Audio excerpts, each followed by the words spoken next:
Hello, boys and girls. Hello, everyone. This is your Gaming Forever Week in Review podcast. Got it. Do you want some candy? Oh, jeez. For the week of ending in June 22nd, 2013, I am, as always, Gamer Wolf, and please don't mind Game Freak. He is being hassled by flies right now. I got it. Oh, God. He's dead. He is flying. Oh, good Lord. Anyways, today we have... Do my puns bug you, Gamer Wolf? Oh, they're groan worthy, yes. They're not head desk worthy, not yet, but definitely groan worthy. You don't like them, that stings. Oh, God. Oh, jeez. Anyways, introductions. My God, that's a fat fucker.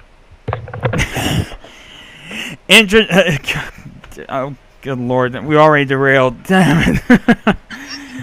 This is actually regular to the show. Anyways, introductions, go. I am Enigma, otherwise known as the Pun Master. Jeez. This podcast is the train, and I am the conductor. Also known as the Charky. Oh, that train's gonna become a running gag. I know it. Yeah. Well, you're being trained to get used to it, okay? Well, I am the Game Freak, and I am going to mount this fly corpse on my wall. Greetings and salutations. I am T-Dog. T-Dog. Oh, What the hell are you, Snoop Lion now? oh, good Lord. Hear me roar. Also, Seth will be with us shortly. He is right now in the middle of making dinner. But first of all, how is everybody Speaking of my food, I will be going to get some in a moment. We know how Game Freak's doing, dealing with flies and all that, but how's everyone else doing? Hungry. I just got home from work. I have a cold. Ah, crap. That I am sucks. attempting to also wipe out my computer because it's dang full of bloated with programs. Ah. Yeah, good old bloatware. Nobody needs it, nobody wants it. But yeah, I hope you get well soon, the Charky. Titus, anything going on? I mean, how are things on your end? Well, I'm Please hungry. stand Yeah, I guess he's busy right now. Anyways, oh boy. Let's get to the stories. Yeah, and boy, did the news... We had a news flood this week. Whole friggin... The dam broke. Yeah. We'll go as fast as we possibly can. Yeah, but most everyone knows what happened with Microsoft this week, but let's go back. Hey, Back Brendan, to, like, Monday, if you will. Yeah, I think you got the stream running, and it's loud. Here, let me just turn my volume down. Hello?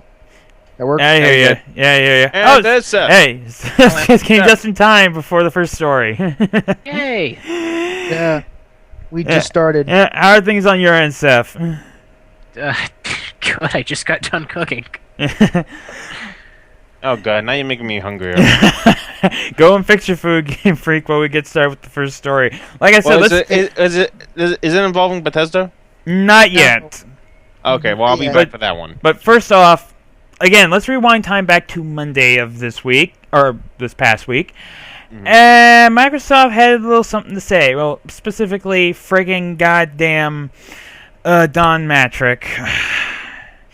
He quote said that we are over delivering value with the Xbox One, defending the price of $499.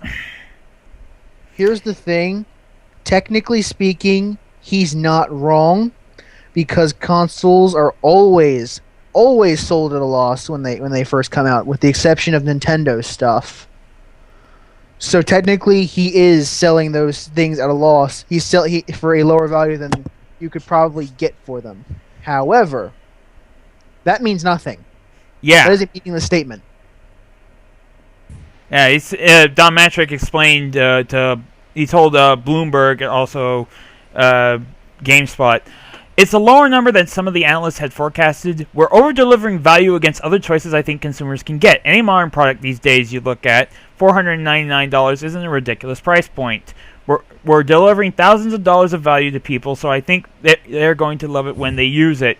And I don't know about thousands. Yeah. I don't know about thousands. Are people really complaining about $499 when they spend $500, $600? I mean, $600, $700 on iPads every other year? That's a lot of money to ask for a purchase, Titus. And so is $400, but it's less so. $1,000 for a video card for a PC. You know, people go to consoles because they don't want to spend thousands on a PC. Yeah. Right. And to me, the way the Xbox One is designed with the TV features and everything, it's kind of more proof to me that Microsoft kind of really does not give too much of a shit about being in the video game industry. They want to be this multi-entertainment thing. It's more of them wishing they could be Sony, because Sony has all of the entertainment strings and things under their umbrella, whereas Microsoft... they own a motion picture and music association. Yeah. Microsoft wishes they could be that, and this is them trying to get in bed with a lot of other companies within the entertainment industry by trying to make a device that caters to them and allowing to show movies or television streaming, what have you, with their DVR capabilities.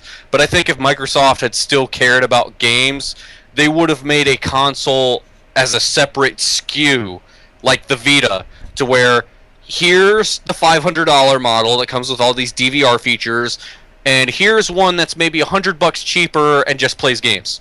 And the only real reason it's more expensive than the PS4 is the Kinect. Yeah. We all know it. We all know that Kinect is why it's $100 extra. A feature that no one really wants.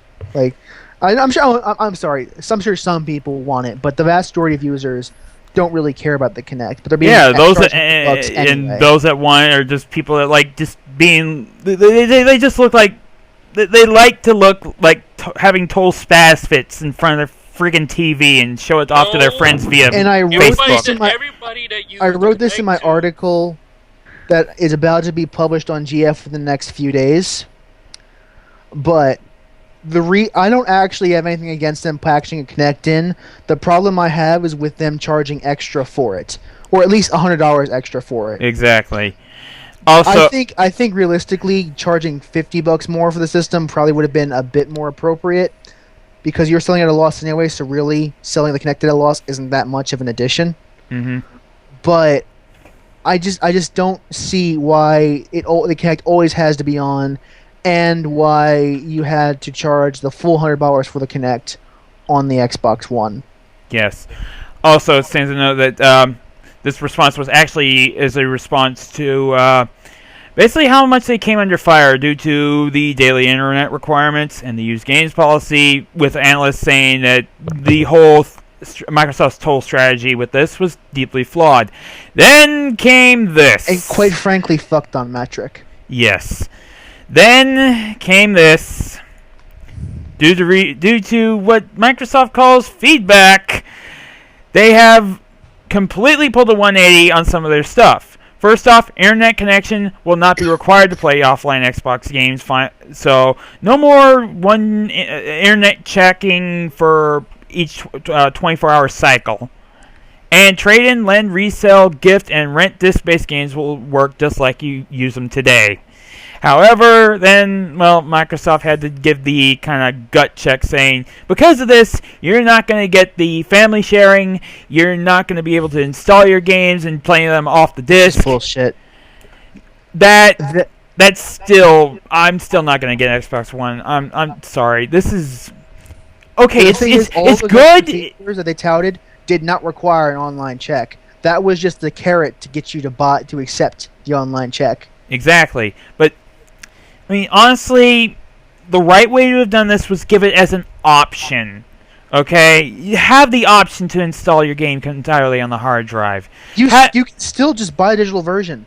Yeah, you can still buy a digital version. Still Yeah, buy of digital course. versions. The day one digital purchase feature is still on there. Yeah, but for those There's collectors, ways to at least enable them for that alone. yeah, but for those physical collectors, I mean, you don't get the same advantages now. I still don't see why they couldn't have it on the physical discs either. Personally, Yeah, and not only to mention the thing with the no internet connection required for play offline Xbox games. There's a catch to that. You need one-time internet connection for a patch. So yeah, that still fucks those that don't have an internet connection. Honestly, this is not good enough. It was possible to do it any other way, but if it was, that the way they're doing it now is a mistake. Yeah, honestly, this is not good enough. This is entirely not good enough. I'm still not going to be getting an Xbox One. You know, I'm already, my consumer confidence has been shattered by doing this outlandish bullshit off the start. I'm not willing to forget. Yeah. I'm not willing to forgive just yet, mostly because we have to keep in mind Microsoft thought they could get away with this. That they tried to pull this. That they tried to pull this stuff is bullshit. Never forget. And I know. Yeah. Well, I'm not forgiving them either. It's Microsoft. These companies, they're not people. So I don't forgive them as I would a person. They're Keep in mind, I'm a companies. Sony fanboy, and I wasn't gonna get this Xbox One anyway. Well, Yeah. for me, For me, it for the games. I mean, me personally, I have a bone to pick with all of them. Microsoft, Sony, Nintendo, even Valve. They've all done some stupid shit, and I'm not going to forget any of that. This is true. This is very true. I'm sure, and we also have to keep in mind, and Enigma, I don't mean any, with all due respect. No. You can criticize Sony all you want. I don't care. I'm just going to say that if Sony had ever thought they could also get away with some of the same policies. No problem. I'd have no problem. If Sony ever thought that they could get away with the same policies that Microsoft was trying to do, they would have tried it too. I'd abandon ship, no problem. I'd just go PC, and then I'd have problems with Steam. Yeah, absolutely. So we just have to kind of keep in mind that these companies still aren't our friends. The only reason Microsoft changed is because they realized the pre-orders were vastly against them. Yeah, most likely. Not only that, the consumer outcry. If people were buying the Xbox One anyway, they would not have cared about the consumer outcry. I guarantee you they wouldn't have. True enough. Yeah, I mean, it's great that they're listening to the consumers, but also the fact that their sales are showing. But I don't know. I don't have respect for a company. Granted, all the things that Microsoft said they're going to do was complete idiotic bonehead moves towards consumers. But I'm still a firm believer that you should stick with your original intentions. And the fact that they're willing to pull the complete 180, what's going to make them change their mind down the road? It's just it's horrible. Because if they were so quick to change their minds this time, how do we know they won't change that back? Like in a future update and say, here you go, now you need check-ins again. And to be clear, there are still issues with the Xbox One, including the lack of indie self-publishing and the Kinect. Right. And the Kinect, especially given light in the recent Prism scandals, where it was revealed that Microsoft was giving information to the NSA. Yeah, the Kinect is still mandatory, and it's still going to be always on, because nobody is smart enough to make a box with a physical on button. Yeah, seriously, what the fuck? That's a hardware failure. You can't really fix a hardware failure like that very easily. Mm-hmm. No, and yeah, even at the end of the day, still, this is a box that is still $100 more than a PS4. Yeah, which we go back to Matrix case, which we can... Yeah, it's Matrix. And fuck Matrix. Exactly. Anyways, and now in response to Microsoft's complete 180, GameStop and GameFly had something to say about it, and, well, GameStop applauds the Xbox One DRM Reversal. And they've actually have sold out day one editions of the Xbox One. If Microsoft didn't cave, GameStop would have found a way to take that and make it to their advantage, or just flat out not sell Xbox products. Pretty much. in a comment to Joystick, GameStop representative said, GameStop welcomes today's announcement from Microsoft about changes in functionality for its next-generation console, the Xbox One. This is great news for gamers, and we applaud Microsoft for understanding consumers and the importance of the pre-owned market. Also, Gamefly's co-founder, Sean Spector, had this to say about the complete reversal. I always felt good about the future of Gamefly, but I feel better today. Today is a win-win for consumers as well as Gamefly. I think choice is always important, and now consumers have more choice. Okay, I'm back, guys. You have got to love the spin on both of those comments. True enough. You just have to. It is a little bit touchy on bullshit, I have to agree. But at the same time, it is true that this is a positive for consumers. But, again... They're making you statements. Can smell the crap off of this. Directly gives them more profits. Guys, what I miss? Nothing. Not a whole lot. We're basically right now we're focusing on the complete 180 of some of the Xbox One policies. It's natural for GameStop and GameFly to approve of a decision that directly increases their profits. What about the decision that decreases their profits, huh? Well, yeah, since there's no more DRM on the Xbox One, the GameStop and GameFly are free to use and to sell used and rent games on the system with no real barriers. Now just tell Xbox to get rid of the fucking Kinect. That's not gonna happen. No, that's not gonna happen. They want because the Kinect it's forced. That's a hardware issue. It's really hard to fix that kind of stuff. I know, but you know what? I just wish. Just only wish. You need the Kinect to use the controller. From what I read, it's part of the controller. You need the Kinect to turn the Xbox on. Yes, there is no on button, and I doubt there will be unless they decide to do a surprise revision. Twitter account, there is no on button. The only way I will say, if they want me to buy an Xbox One, they'd have to redesign that bitch to where I don't have all this TV integrated bullshit, because I want a box that doesn't have that bull crap. I have a whole article on that coming up Agreed. in the days. Trust me. What's wrong with not using the service? Like, you need a cable box anyway to use the service. I don't have a cable box in my room. I can't even use the service when I get an Xbox One. I mean, it's still something I think that could cut costs. Because that's what I think it's going to take for a lot of people to even ever try an Xbox One, is if they make a cheaper console. Keep in mind that the other option has so many more better features, and it's cheaper. What are these better features? No, the fact that PSN Plus exists. Well, then again, you are getting free games for Xbox Live Gold now. Yeah, but they're games that are way back. Well, when PS Plus first started, Halo you got 3, games two that games that back. haven't sold in forever. The same thing can be said about PS Plus when they first came out. They had games that was way back. It wasn't anything new. Free. Well, I said when they first started, they have to work their way up from getting, better games or whatever. Yeah, well, still, I mean, the fact that they're starting off with Assassin's Creed 2 and Halo 3, those are two games that are just way, way past their prime. And what if people never it's not really that enticing. It's really not that enticing. And also, if people never played them before, they can enjoy those them. indie games that Microsoft can't self-publish. Oh, well.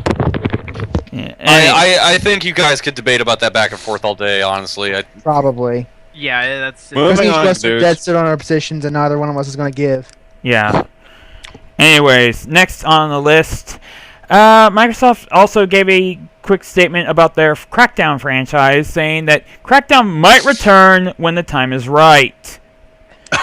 Oh god, Crackdown. Yeah, as reported by GameSpot, Phil Spencer, head of Microsoft Game Studios, said on Twitter that Crackdown is still important to him. However, its return comes with two stipulations. It requires the both right team and time. He's paying. Yeah, apparently, I think he's aware of how not that great Crackdown 2 was. And the Cy-Gen's enigmatic Wang. Yeah. Yeah, Crackdown 2 was just... Oh, man. Yeah, I mean, because it wasn't the original developers, since Real Time Worlds had went off to do APB, which And the worked out side so gens enigmatic well. one. Yeah, it worked out so well, as in not at all. And now that game is run by Gamers First, who's now pretty much trying to squeeze all the money out of it that they can.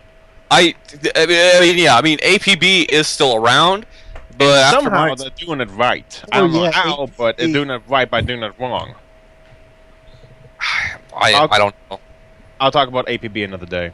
But I think Real Time World so far, they went bankrupt, didn't they? And then they pretty much disbanded. Oh yeah, I mean, if you play APB Reloaded, they always just say in memory of Real Time Worlds. Yeah. Shy Gens Enigmatic Wang.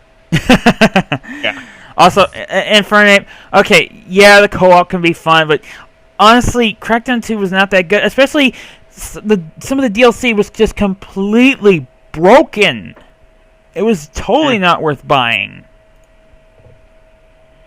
I mean, the Toy Box add-on was just it took stuff away from the game, didn't add stuff to it. It was just not worth it. No. Anyway, let's move on to another story. Yes. This is already, Next up, to go on with the whole indie games hatred that Microsoft is gathering, the Fez and upcoming Fez 2 creator had this to say about Xbox's consoles. Phil Fish. Yeah, he said, screw him. Fez 2 will not be coming to either Xbox One or Xbox 360, period. What game? Fez 2. In an interview with Polygon, Phil Fish said that Microsoft's continuing refusal to allow indie developers to self-publish on Xbox Live is the big reason why he does not want to deal with Microsoft anymore. He had this to say via Twitter. Thing is, he had. When he was asked about what platforms the game would be available on, he replied not Xbox, and when he was asked on Twitter about why, he had this to say on his Twitter, said that, thing is, the patch is irrelevant to the situation. I would develop for Xbox One if they'd let me, but they won't. That's the fucking story. Fun fact, this means that out of all of the 3 people who made Indie Game the Movie, who started their careers on Xbox Live Arcade, all of them hate Microsoft at this point. Ain't that an interesting twist of fate? Last one. McMillan hates Microsoft and his programmer, Tommy. Jonathan Blow hates Microsoft. Phil Fish hates Microsoft. That's all of them. Yeah, I mean, the only people I know that have said anything positive about Microsoft was the guys from the Behemoth. And I'm still surprised that they actually say anything good with how the disaster the damn patching situation was for Castle Crashers back when it first came out. They all made their careers off their initial releases on Xbox Live Arcade.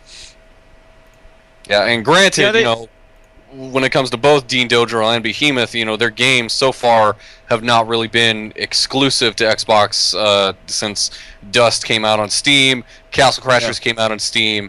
We've yet to see. It is worth noting that Dodrell got enough funding from Microsoft themselves to make Dust. So without Microsoft, we really wouldn't have that game at all. Yeah. But again, I think and the only other company is Twisted Pixel. But I don't know. I would almost consider Twisted Pixel almost a second-party company to Microsoft.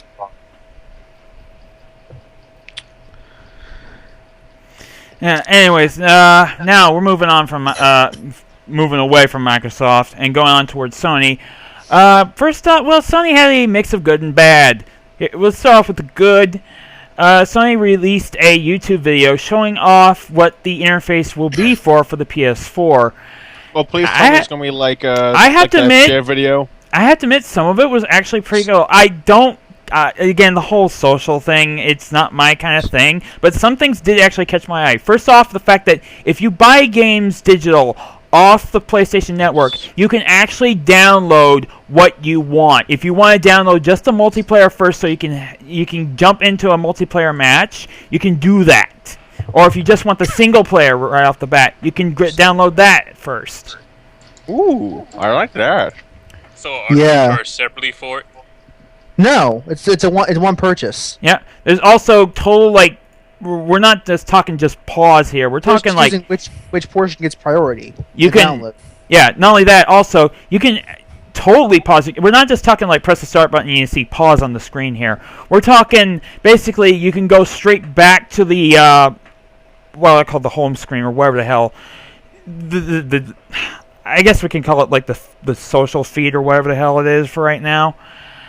But you can go to the social feed, and there you can go straight to like do whatever. You can go to the PlayStation Network, check out what's there to download. You can look up, you can see videos on the social feed and watch them completely, all without having to quit your game.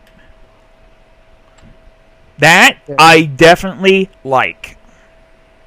It already sounds, leaps and bounds ahead of the Xbox 360's interface, and where there are some things you can do while in game, but a lot of it you can't. If you want to look at anything on the marketplace, you pretty much have to get out of your game. Yeah. It also had the PS3 in terms of interface. Yeah. Oh my god, the PS3. It's an okay interface, but it's not particularly great. And I'm No. saying that as a fan of Sony. Yeah. Damn it. Now, also to add to that, Sony has announced that cross-game chat will finally be coming to the PlayStation 4. About damn time. Freaking lawyer. Yep. Is it party chat? It's about time they joined Gabe Newell. Yeah, apparently one of the reasons now to add on to the server thing for actually having to pay for PlayStation Plus is the fact to have that higher performance network for cross-game chat. Huh. Yeah, This so is the general public, right? yeah, so pretty much to quote what this article is saying, the PlayStation Network is morphing into what Xbox Live was over 5 years ago, Nice. with the Which is one addition thing of to a game. like Xbox Live, if I recall correctly. Yeah. Also interesting thing to note, and this actually further damages Microsoft in a little bit of a way here. Remember how PlayStation 3 didn't have a headset to come with it, and It now does. No, you had to use a Yeah. fucking Bluetooth. yeah, well, PlayStation 4 will and Xbox One won't. I think that's old news. I I think it's That funny. sounds anyway. like it's something I've heard before. don't quite remember crossing over it, so I don't know. I still have my Bluetooth headset that came with Warhawk on the PS3. Oh yeah, that.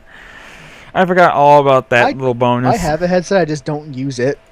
I have a nice $10 headset. Yep. I actually got a Bluetooth earpiece, but honestly, I just can't use it because I just don't like it on my ear. It just feels so weird. Hell, I used to have a Logitech USB headset. I plugged that fucker in, my PS3 recognized it, so... Yeah, Well, I USB mean, it headsets are just feels fine with the uncomfortable, if you PS3. ask me. It's just a My headset's USB. So... Alright, now to the bad news. As some of you may have known, a PlayStation 3 firmware was released this week, and it sadly bricked some PS3s. Oh god. Don't get me wrong. Wait, This is what? awful. This is awful for Sony and for anyone who has a PS3. I have a PS3. However, the issue is only with hard drives that were 500 gigabytes or higher. Yeah, so 60. if you're one of the rare ones like me that actually have the friggin' fax machine shaped PS3, I do. you're safe. Oh, hallelujah! The original PS3? Well, even the original Yes, the original PS3, the big friggin' Yeah, monolith. That's what I own as Hallelujah. well. Yeah, Sony. PS3. Now, a Sony spokesperson spoke with IGN when they first got the reports of some PS3s actually getting bricked, and said that we are aware of reports that the recent PS3 system software update version 4.45 has caused the cross-media bar to not display on a small number of PS3 systems. We have temporarily taken 4.45 offline and are investigating the cause of the problem. We will announce when the system update is available for download as soon as possible. We apologize for the inconvenience. So, yeah, good news. If you still, if you have one of those PS3s and you were afraid to even get online, you're safe for right now. You're completely safe. Go ahead and get back on. You won't be required to update yet.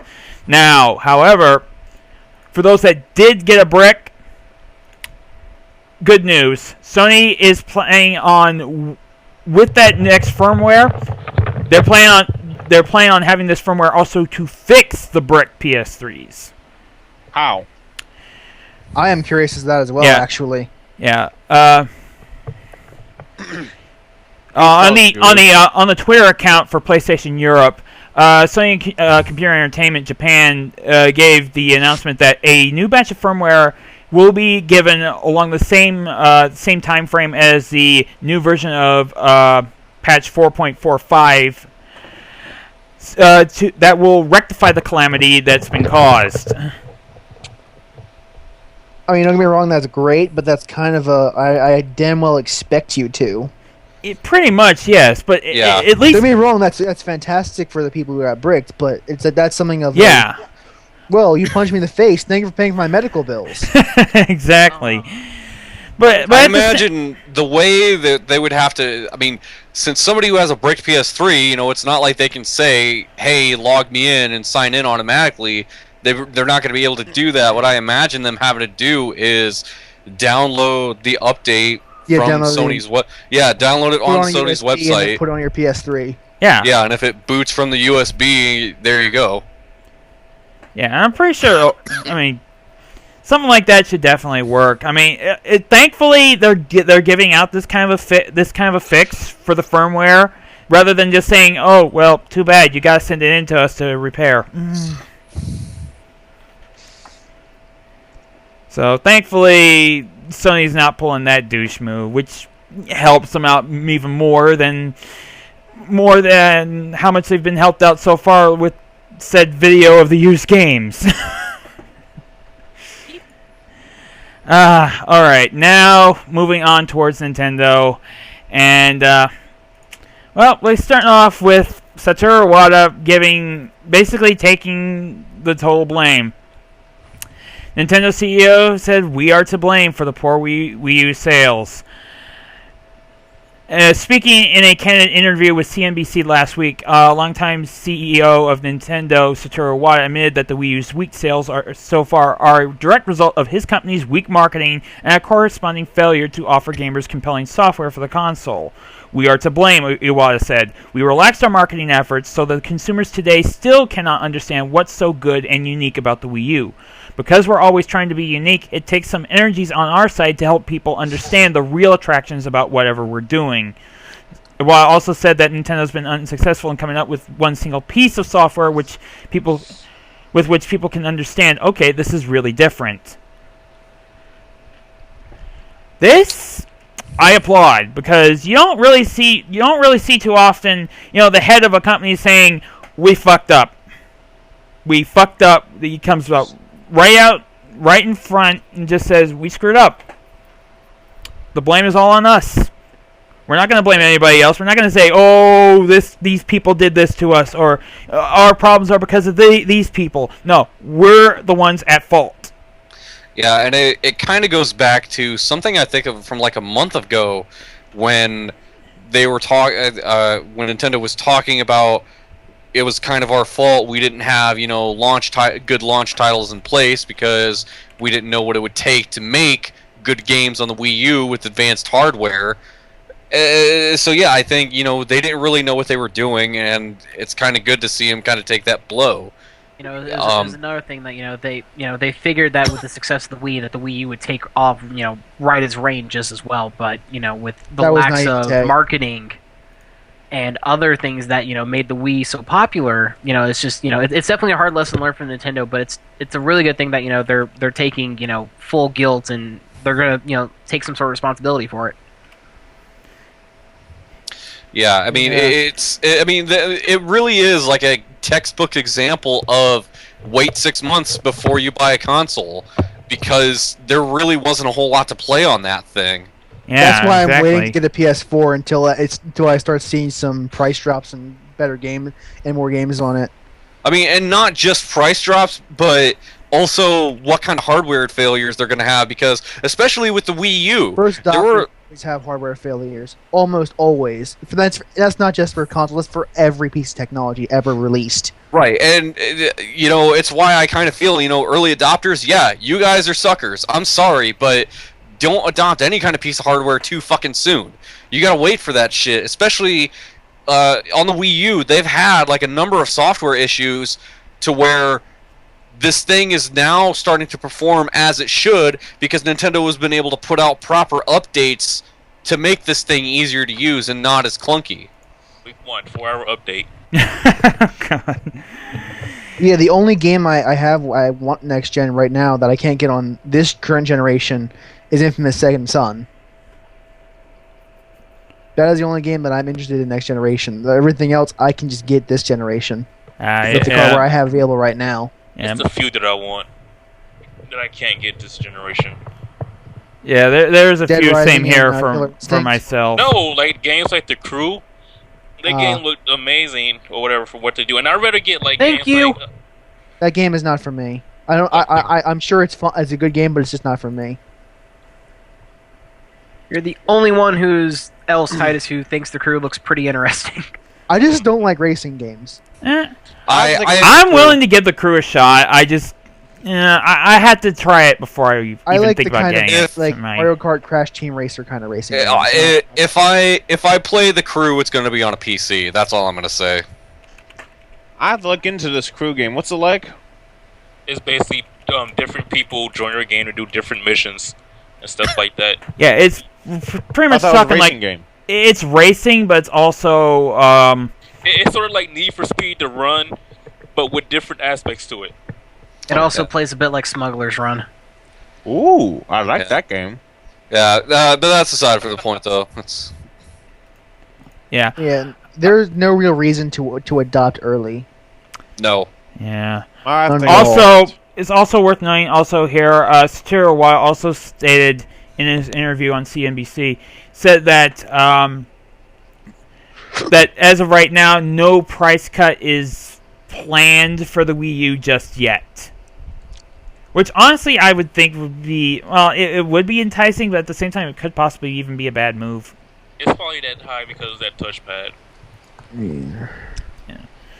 Anyways, next up, sticking with We're gonna have to keep going through this in a faster pace.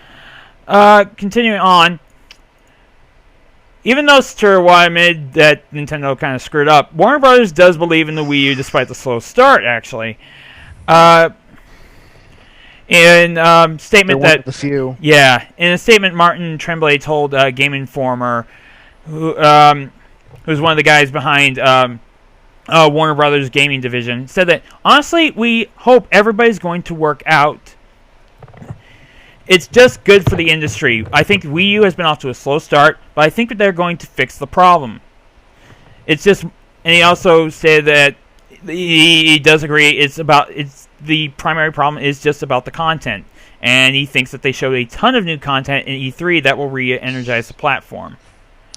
I kind of agree with that because the biggest problem with the Wii U, I don't really have a whole lot of complaints about the hardware. Yeah, it's going to be seen as last gen as soon as the Xbox One and the PS4 come out, but I don't really care. I love my original Wii and the stuff that I have on it.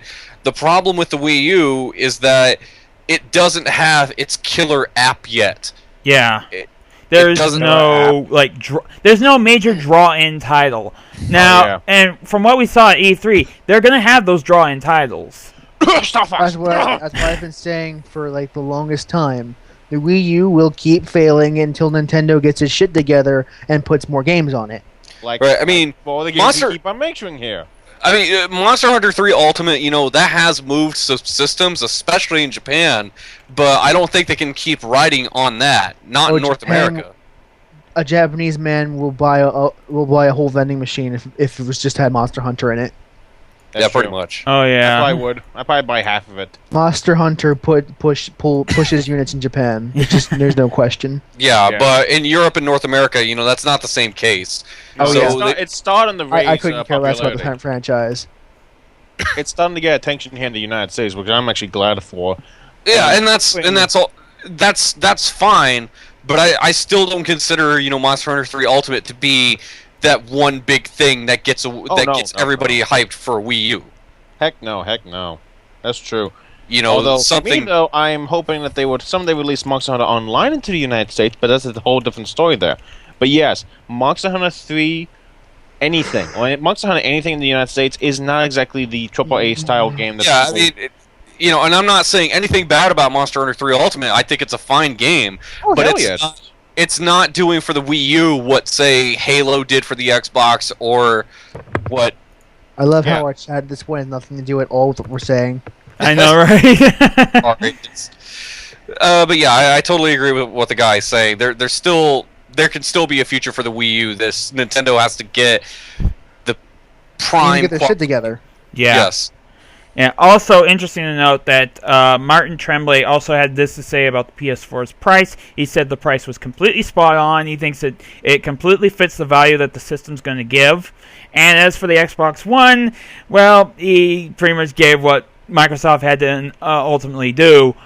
You got to listen to your consumers. You got to listen to people playing the game. That's very important. I think I was a little bit surprised over the Xbox One used game stance, to be honest. Now that we see that coming and we see what people want, just go with it. That's the way I look at it. So yeah, definitely, he definitely knows his stuff when it comes to the right opinions about the Xbox One. But I also do agree that, again, PS4 price $399, that fits. It feels right. Yes, totally feels right. Now, this next story. One of us, a Charky, is going to have quite a bit to say about this. In an interview with Shigeru Miyamoto, this was IGN, he stated that with F-Zero, he honestly has no new ideas for it. And he says, quote, "I think where I struggle is that I really don't have a good idea for what's new that we could bring to F-Zero that would really turn it into a great game again."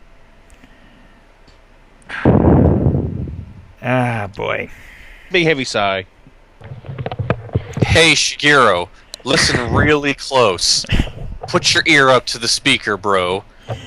I'm taking off my Because headset. he's totally listening to us right now. Don't ruin my moment. Shut up.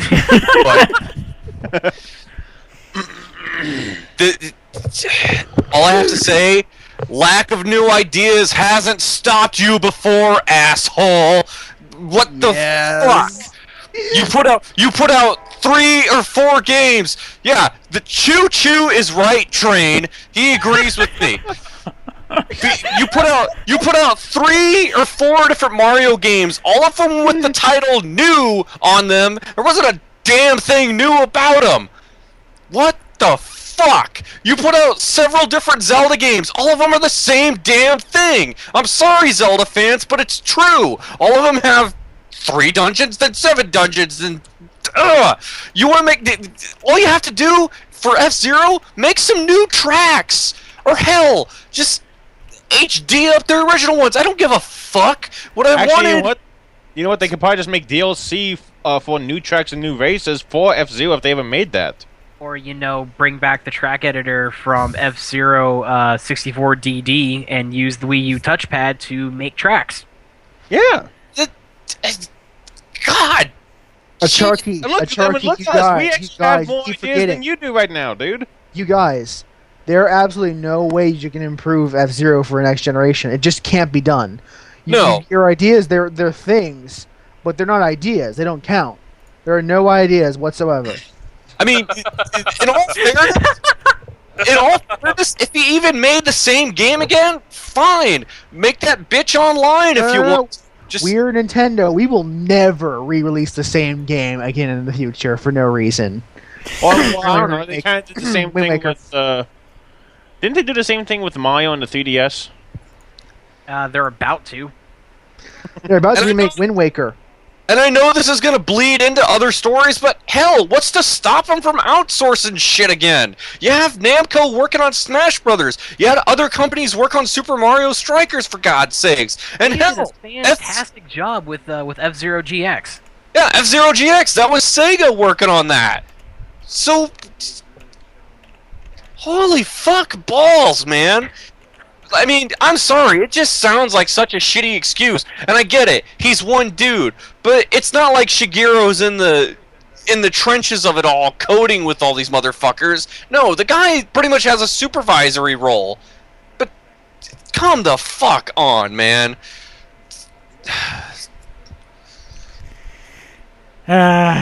I'm glad I actually stepped away from that. Yeah, I do see your point in that. I mean, honestly, the whole fact of just having like new ideas to keep stuff like fresh and that. I mean, you do have to because you can't help Nintendo is totally known for making new and fresh ideas. I mean, every single time. I mean, yes, that's why they have Mario so and the many Cat great IPs that they've made just this year alone. I mean, It's yeah, like- I see the whole just the double standard or whatever you call to that. It's like I play new Super Mario Brothers, and every time I hear wah wah in the song, my soul dies. Just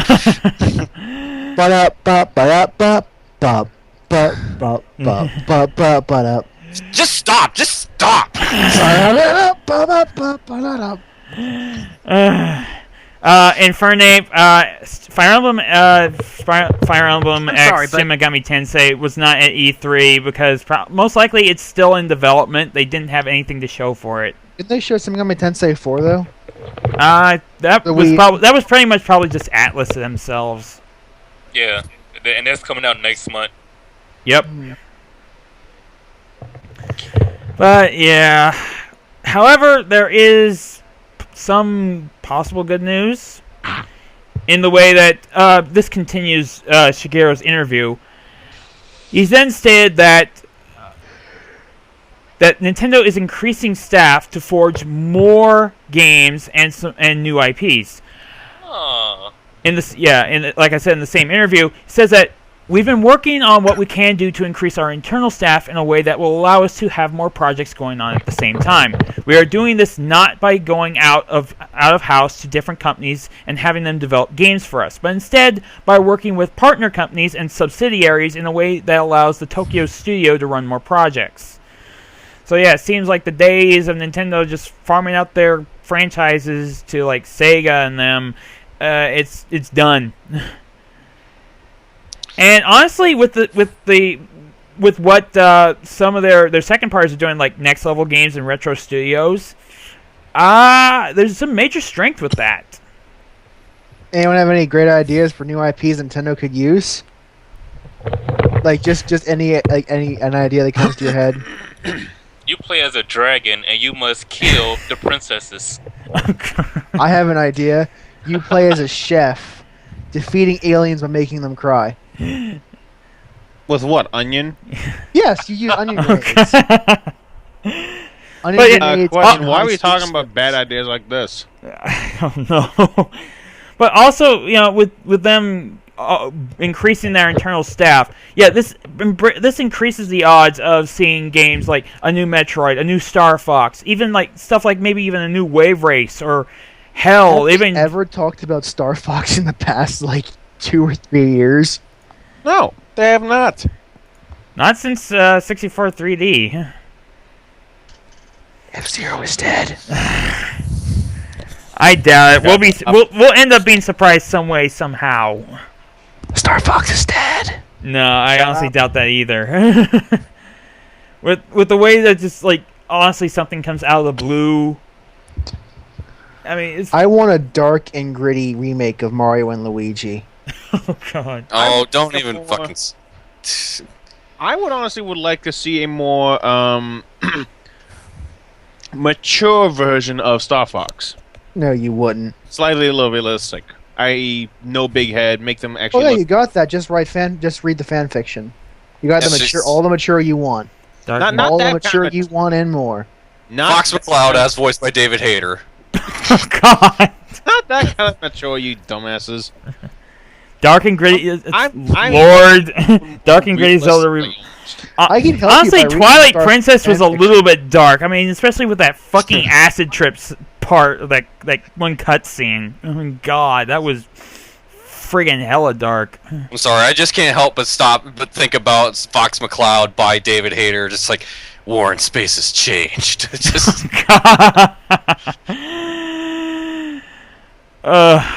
anyways, now last bit of Shigeru's interview. He stated also, good news for those that want a Majora's Mask remake. Oh boy. He said he said that the possibility of a remake of Legend of Zelda Majora's Mask is still in his memory. It's still fresh, and Miyamoto and his team are really considering giving the title a new lick of paint. Yeah, I'm surprised they actually did Wind Waker before they did Majora's Mask. Well, with the fact that they're doing a Link Between Worlds right now, I can see like trying to pace it out maybe a little bit.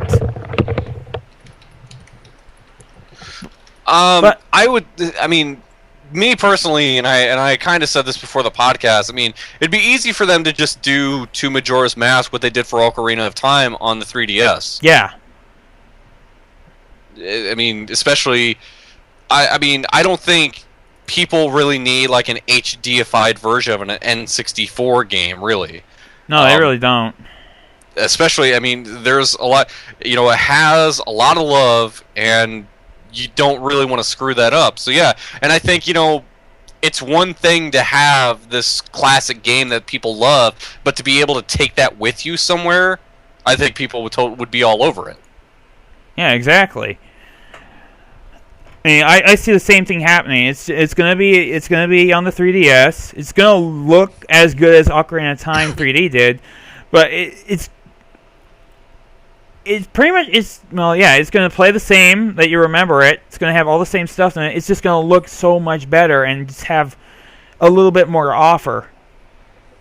Right. All right. Next up. Also, good news for anyone. Well, good news for those that are really hoping that Armikrog, the Neverhood spiritual successor, goes through and gets made and available for purchase. Nintendo has some serious interest in the title. Ooh. Yep. Yeah, according to co-creator Mike Dietz of Pencil Test Studios Inc., he was actually contacted by Nintendo shortly after E3 2013, and to quote him, "We're talking to them about the possibility of releasing Armikrog on the Wii U. There's nothing concrete to report yet, but we're encouraged by their interest, and we'd like to see it happen." Never heard of Armikrog. Armikrog is the. I was trying before the podcast. I just don't know. I just don't care. I've never heard of Armikrog before. Armikrog is gamer amongst us. If he doesn't know, how the fuck was I supposed to know? Anyway, I'll tell you. Can I tell him? Yeah, go ahead. Armikrog is basically a point-and-click adventure game that is all done in claymation, 100% claymation everywhere. Now, the guys who did this are, of course, professionals in claymation, and they have made several games based on the Neverhood, which is a game which is pretty much made legendary because of its claymation, its funny humor, and its very funky style in music and design.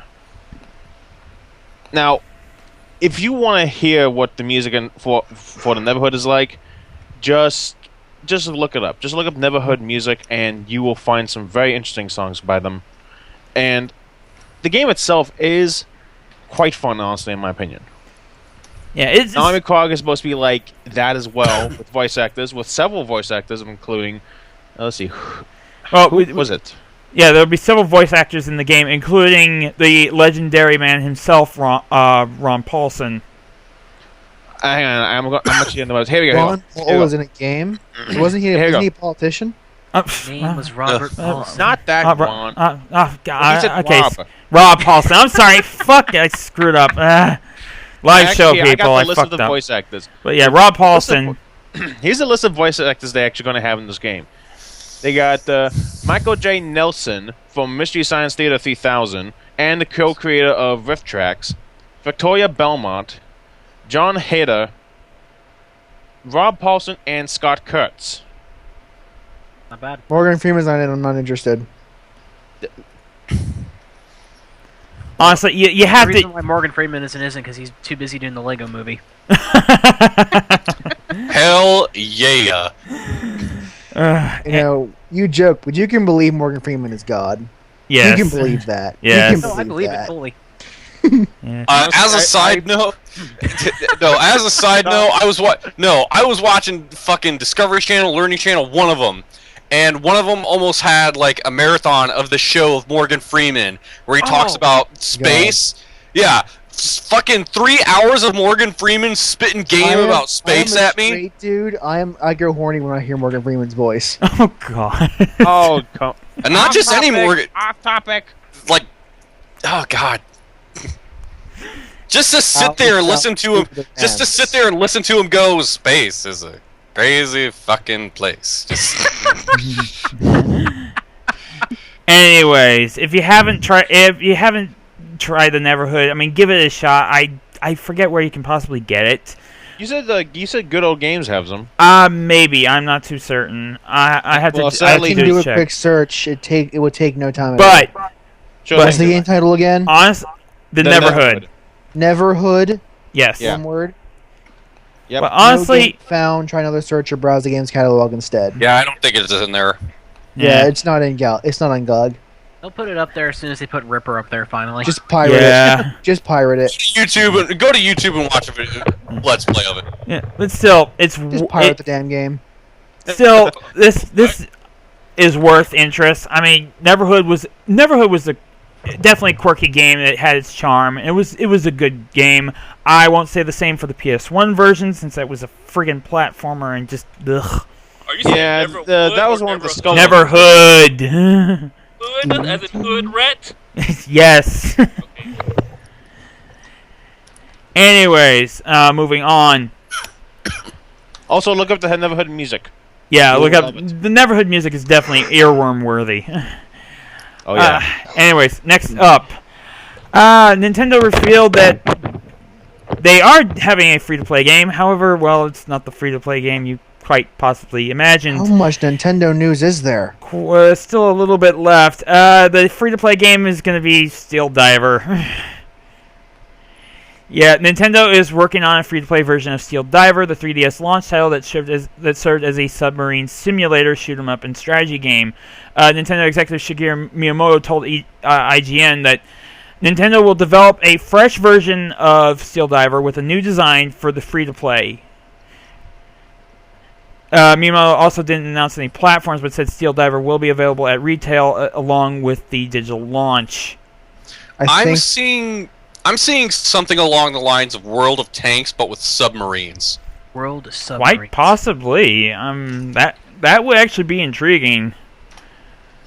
I mean, and again, going back to what I had said, I think a week ago, Nintendo could make bank selling all kinds of just cosmetic items based off of stuff out of their back catalog. If somebody wants to make their submarine look like the Red Dragon from Legend of Zelda Wind Waker, or no, not Red Dragon, but the what was it? The King of Red Lions. King of Red Lions. Yeah. If somebody wanted to paint make a paint and decal of that, people would fucking pay for that. People would pay for a Zero Suit Samus pin-up on their submarine. Yes. People would pay for the Blue Falcon to basically look like your sub. Yeah, exactly. So it'll be interesting to see how this turns out. Also, to note though, where is that? Also, note Nintendo is also mulling about the possibility of a free-to-play version of Animal Crossing down the road. Animal Crossing lead designer Katsuya Iguchi said that Nintendo is open to the idea of creating a free-to-play Animal Crossing game which features microtransactions. Said that the first thing the development team would need to do is look at what content would be available for free at the beginning, and he concluded by saying that Nintendo would ultimately have to find a business model that works. Pretty much all those fortune cookies that you've been using your play coins on, that would be all the basic... Yeah, that would be right there the prepaid content for people to buy and own and stuff. Tom Nook wants your credit card number. Yeah. No, thank you. Tom Nook, it's even closer to being the mob boss we all think he is. I'm about to say Enigma knows exactly how I feel about Tom. Yeah, I just finished proofreading his review of the new Animal Crossing today. Oh God. Should be up in the next few days. Yeah, but needless to say, honestly, I really see the next version of Animal Crossing maybe being a free to play, but again, as always, Nintendo just has to do it right and just not like limit stuff off that should be there in the first place. I could totally see that, especially again with microtransactions. If people could use real money to buy any damn thing they wanted, and as well as just the legacy item stuff of having the Triforce or being able to Here's set the your thing house about up. Microtransactions. There will be a lot of people like me who won't spend any money on them. True. But yeah, then absolutely. you'll have just as many people who will spend hundreds of bucks on just inane shit that don't actually need to play the game. I mean, look at every single Apple iOS or Android game Yeah. out there. That's the whole point of the model, is that a couple of small people who will spend hundreds on just random crap will be able to offset the people who will play for 50 cents or $1. Yeah. All right, last little bit of Nintendo news we got comes straight from God, what was his name again? Sorry.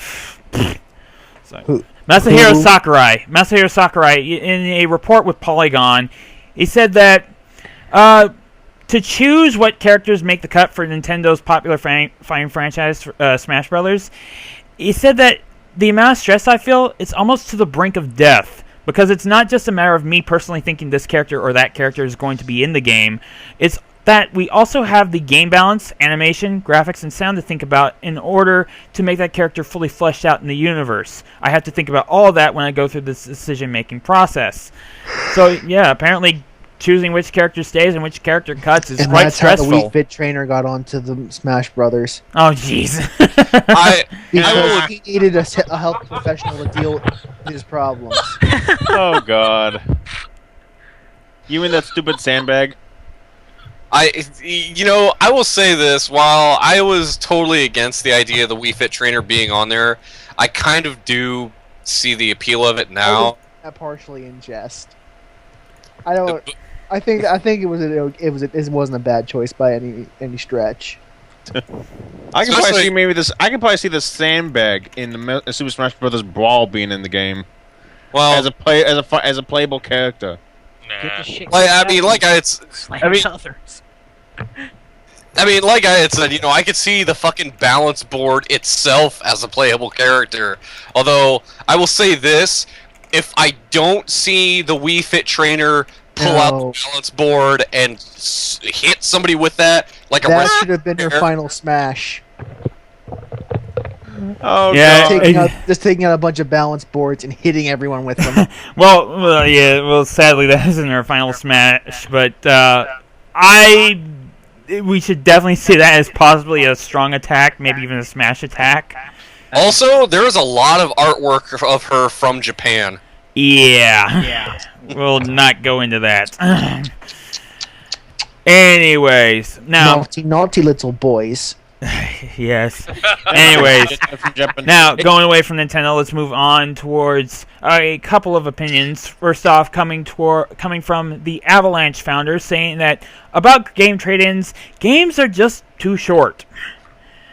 Yeah, for Christopher Sundberg, Avalanche Studios founder, gave this statement towards Edge, saying that length is the determining factor depending for whether a game gets traded in or not. Said that games have just been too short. When you play a game through from 8 to 10 hours, I would return that game too, because there's no reason for players to play it again. If you're offering little I would disagree as well, because a lot of people, like the average gamer, is in roughly their 30s. And they don't have a lot of time because they have to work in order to pay for all the things they need. So I think what I would do is I would have a lot of shorter, maybe 3-4 hour games, but I also make them at a lower price. Maybe I around would not want shorter Yeah. games, honestly. Here's my thing. I don't think it's about a lack of length. I think it is about a lack of Quality. replayability. Yeah. Because sometimes some of my all-time favorite games have a feature that I dearly love, and that is New Game Plus. The Oh, ability yes. the ability to keep all of this progression that you've had. And once again, the train agrees with me. Yes, choo-choo is right, train. It's a question of quality. It's a question of quality. If you yes, have a very good game, people will keep it. If you have a really shitty or mediocre game, it'll get traded in. Yeah, and I do agree with you there on. Yeah, I mean, like there's the Ghostbuster game. I mean, It's short, but it has good quality. like games that allow and this mostly goes for single player games where I can replay levels, and if that game has any form of progression, whether it's upgradable weapons, whether it's experience that my character gains, that I can keep all of that stuff and that there's perpetuity of that, and if I can play any level I want with all of that intact, that is awesome. That is great. That is what I want to see. You know, things like Ratchet and Clank or Resident Evil 4 or the Dead Space 1 and 2. Oh, I love me some Ratchet and Clank.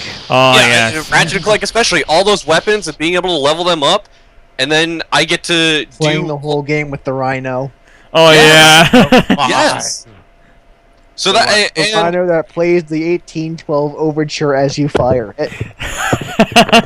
and you know, probably another really good example of a game that is short, but it was meant to be short by design, was Lollipop Chainsaw. Now hear me out. Yes, I know that game is ridiculous and just very incredibly stupid, but that is a game that really it was a fun game, and I believe it was well made, and it was made to be played multiple times again and again, and it kind of brought back that old school feeling of getting a high score, and with the leaderboard aspect, as well as, again, there was all kinds of progression and skills and weapons that you could upgrade and different outfits that you could get, and playing the game from start to finish any way you wanted.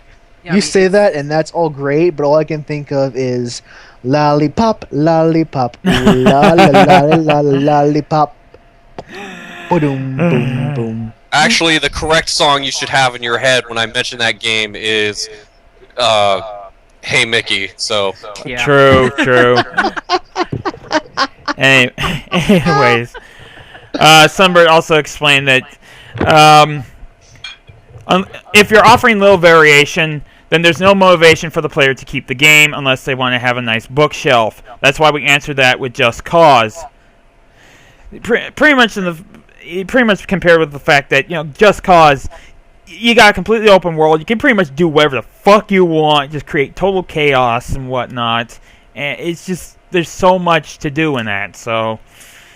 And besides, it never gets old grappling hooking yourself to an airplane, bringing it down, and then shooting a parachute out of your ass in the last second just to watch everything blow up around you. Agreed. or the fact that you can free fall without your parachute, but you can safely hit the ground if you grapple yourself to the ground. Yeah, Exactly. Defying There's all your velocity. physics.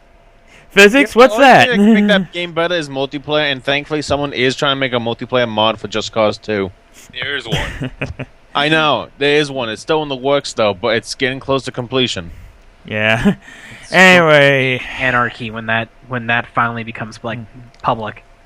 Dude, there was actually a video game where they had where they opened a service to everyone, to the public, and the video just played overture throughout the whole thing as chaos is ensued all over the place. I gotta find that video and show that to you guys. You will love it. Alright. Next up. Some info coming from Xbox writer Drew Karpyshyn. I believe I'm saying his last name right. That's what I think. Yeah. I believe that's correct. Yeah. We all think. Yeah. He gave some info about some dropped ideas for what could have been the Mass Effect 3 ending. Dark Energy ending. Yeah, he gave some info about about a Dark Energy ending, saying that Dark Energy was something that only organics could access because of various technoscience magic reasons we hadn't decided on yet. Maybe using this Dark Energy was having a ripple effect on the space-time continuum, and the Reapers, why they kept wiping out organic life, was because they organics kept evolving to the state where they would use biotics and dark energy, and that caused an entropic effect that would hasten the end of the universe. Wait, hang on. Is this spoilers for Mass Effect 3? No, these are what could have been the Mass Effect 3 ending. This isn't the first time he said something like that. This is just the first time we've gotten so many details on this dark energy ending. Huh. Well, I don't know the dark energy ending, so no spoilers, please. I'm still. It's not. It's not in the game. It's not in the game. Things they consider, okay. Yeah. He then said that. Then we thought, let's take it to the next level. Maybe the Reapers are looking at a way to stop the whole end of the universe, and maybe there's an inevitable descent into the opposite of the Big Bang. Him quoting it as the Big Crunch, and the Reapers realize the only way they can stop is by using biotics, but since they can't use biotics, they have to keep rebuilding society until they get the right amount of biotics. Fucking wait! I just realized something. So would the next game could have been Shepard trying to stop the end of the universe of the Big Bang? Who knows? Well, I mean, I would like to see how Shepard stops the Big Bang. The ending to Mass Effect 3 is rocks fall, everyone dies. Yeah. But yeah, that's actually an interesting idea. Honestly, I wish they'd use that then. I don't know. I don't. I wish they had used anything but what we got. Yeah. However, let me add to that. Carpenter did have a statement about the whole. What the ending we got. He said that, I find it funny that fans end up hearing a couple of things they like about it, and in their minds they add in all the details they specifically want. It's like vaporware. Vaporware is always perfect. Anytime someone talks about the new greatest game, it's perfect until it comes out. I'm a little wary about going into too much detail because whatever we came up with, it probably wouldn't be what people want it to be. To be fair, this ending isn't exactly great either. It's just better because it's not shit. True enough. Are you guys it's mediocre, and I rather mediocre over shitty. Yeah. Also, director's cut. Yeah. Also, interesting to note, he even said that some of the ideas were a bit wacky and a little bit crazy that they came up with for the ending for Mass Effect 3. At one point, we thought that maybe Shepard could be an alien, but didn't know it. But then we thought it might be a little too. But then we thought it might be a little too close to Knights of the Old Republic character Revan. Oh, I have an idea. Shepard could be Liara's son. Oh god. Ew. Jesus. And then you hit the green button. What's this green button you keep speaking of? It's confusing me. You'll see. You'll see. I have to be Mass Effect 2 first. And trust me, you might as well not even play ME3. It was not. It was an okay game. Just let him experience that what the fuckery for himself. Just fine. Yeah. I warned you. When I get the director's cut DLC, will that? That's free. You automatically have that. You automatically have that. It makes a bad ending less shit, but still shit. Yeah. I don't mind, honestly. I'm just there for the violence. Any case, moving on. Moving on. Next up, the controversy. This sucks. The train's not going by you, Archarky. I could say the controversies train is coming because, an indie developer has officially pulled out of PAX Prime, citing Penny Arcade controversies. The small studio behind the upcoming first-person exploration game Gone Home says that they're pulling the game from the next big PAX show, which is PAX Prime, because of the rising discomfort with the show's organizers. This morning, we stopped pushing those long-held... Jim and Jerry? Yes. Oh, Jerry and Mike. Oh, Jerry and Mike. Yeah. My bad. Steve Gaynor, head of the Fulbright Company, a 4-person indie studio, said that this morning we stopped pushing those long-held reservations about Penny Arcade founders Jerry and Mike into the back of our minds. We talked to each other and did a simple show of hands. Do any of us feel comfortable presenting Gone Home at PAX? No hands went up. This is all because of what Gaynor cites as... Well, what Gaynor has quoted as a couple of little debacles. First of all came the Dick Wolves debacle of 2010. For those that you don't know, the whole Dick Wolves thing was basically kind of Jerry approving rape in a way. What? There were a couple of awkward... I don't know the whole story. I just know that Gabe said something really stupid and people took him to task for it, and he has since apologized, but I don't really know what the original thing was. Yeah. So I can't really comment on it. Here's a timeline of what happened. The original comic is pretty much the original comic that actually featured this was the origin of the whole fiasco, if not the most offensive Penny Arcade comic that was ever put out. It was also not the most clever work they also put out.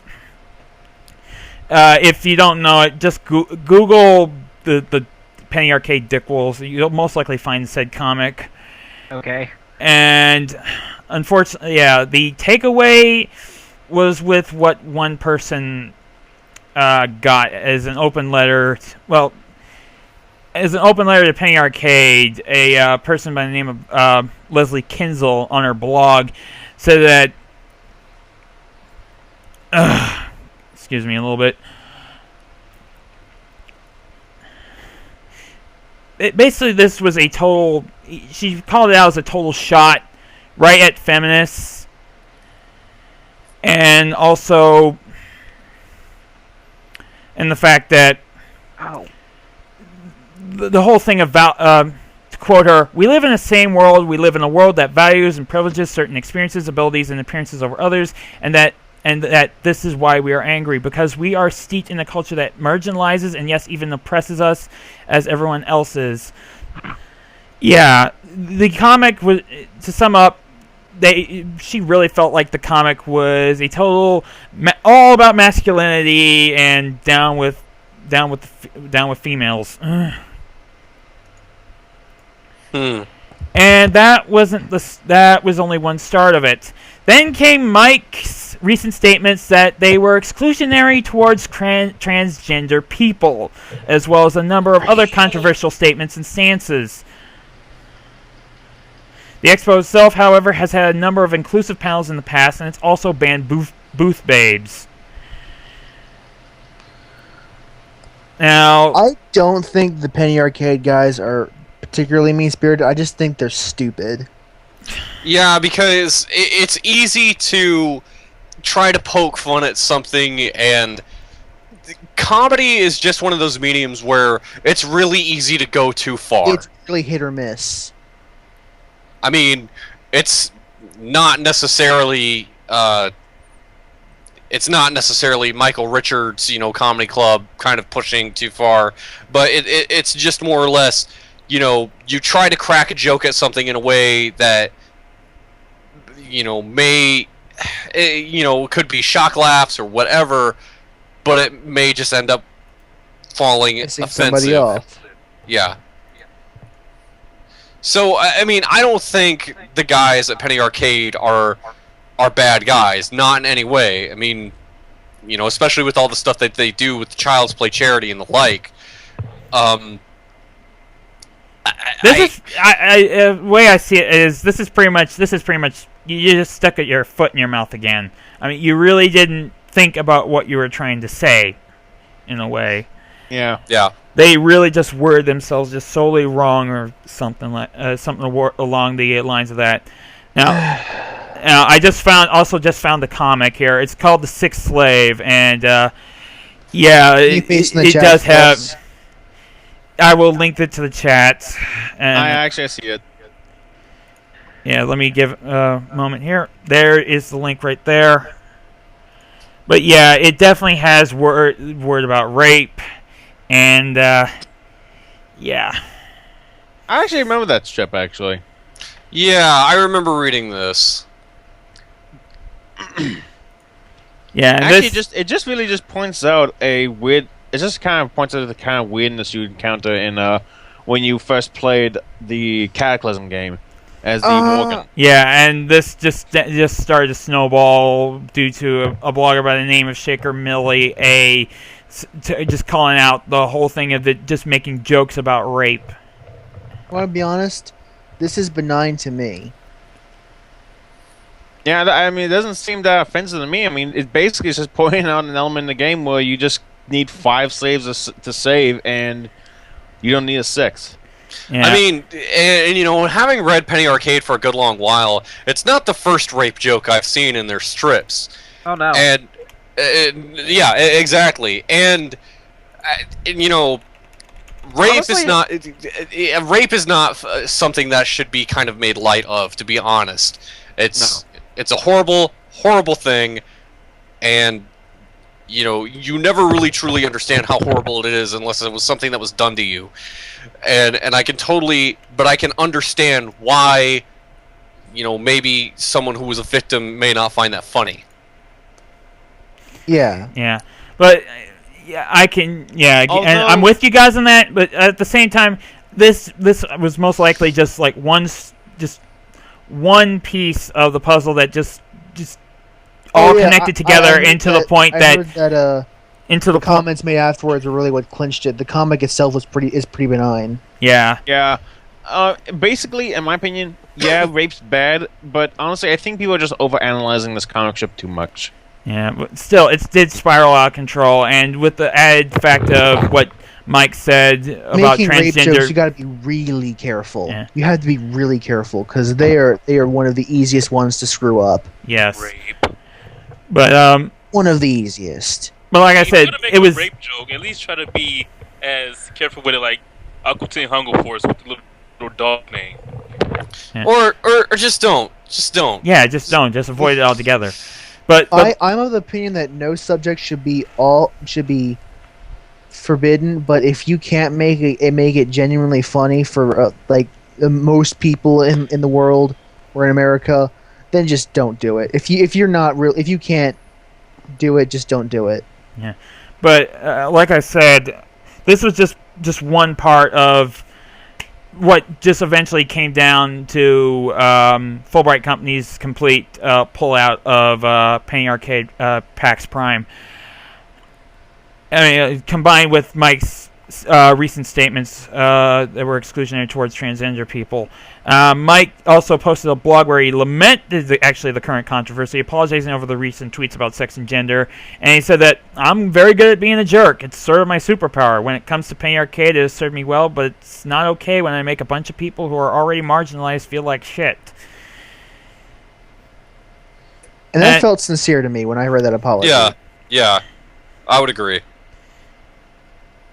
Yeah, and he's also has officially said that he's promised that going forward he'll be keeping quiet about topics like these and trying not to aggravate that again. That's probably for the however, best. as of right now, the ball's in Fulbright Company's court as to if they're going to accept said apology and maybe come back, or they're just going to stay out of it and just pass for the year. If I were them, I'd let it go, but I'm not them, and I have no right to make judgment calls on their behalf. Yeah, and the problem is, for those also that don't know, Fulbright Company, the 4 members that make up the crew, 2 of them are women, and 1 of them is actually gay. So, issues with lesbian, gay, bisexual, and transgender, they hit pretty hard for them. Now, moving on to the next one. Bad news for IO Interactive. Very bad news, in fact. IO Interactive sadly has to cancel projects and loses half of its staff to layoffs. Hitman Series developer IO Interactive has cut its staff by almost 50% after a recent round of layoffs, the studio announced in a statement released to Develop. Speaking to Develop, a spokesperson for IO Interactive confirmed that the company has canceled many of its current projects in order to focus its efforts on a new Hitman game, which is currently in pre-production. Now, I don't like to see people lose their jobs. I hate seeing that. However, Hitman sold 3.5 million copies and didn't profit, which means there is some waste going on here. Yes. Yeah, absolutely. Something's going on in management somewhere. And this is why I'm very scared with a new Thief game, because I'm hearing things like really good graphics, motion capture and cutscenes, and I'm thinking money that's going down the drain for no real reason. Yeah, because and Hitman had the fully motion capture cutscenes too, and I'm sure that had a hand in the way why their game wasn't as profitable. Yeah, and it is kind of one of those things where it's like, none of that shit to me, especially, helps with the gameplay at all. Especially in Hitman and Thief. No, absolutely. And the reason why they put so much into all these things that make it look pretty is because that's stuff that you can market in a trailer or in a magazine or on a TV ad. That's just kind of the sad truth with the gaming industry in general. I do expect a degree of next-gen graphics, obviously, but I'm satisfied with the way graphics are now. I don't need them to be very, very detailed. Yeah, absolutely. But I do expect a degree of fidelity since we are on a PS3 or a PS4, whatever. But come on, man, we don't need something that big, that detailed. Exactly. Especially since the focus on Hitman should always be on the gameplay. People's favorite Hitman is generally Blood Money, and the story was very clearly in that game just an excuse to have cool missions. Oh, absolutely. Same with Thief in the ones that people cared. True enough, yeah. Oh yeah, really sorry for those guys at IO, the ones that got laid off. Do hope they land on their feet and hopefully get my pulled by. sympathies go out to them, but I had to admit, this is probably for the best, at least when it comes to IO. Yep. And their bottom dollar. Yeah. Also, is also worth knowing that Hans Stanford, the formerly production director for 3 years at the studio, will be taking over his position of studio head at IO Interactive. Okay, there's some heavy echo. Yeah, I think it's is it Testing. I hear you. Yeah, it was Enigma.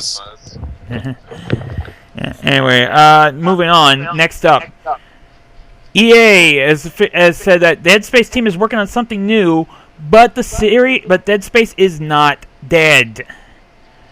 Now, Might as well be. Yeah, no kidding. Dead Space MMO. That's the new game. Because all we needed was to have a horror game turn into a fucking shooter. Yeah. With microtransactions. Yeah, I still play the game.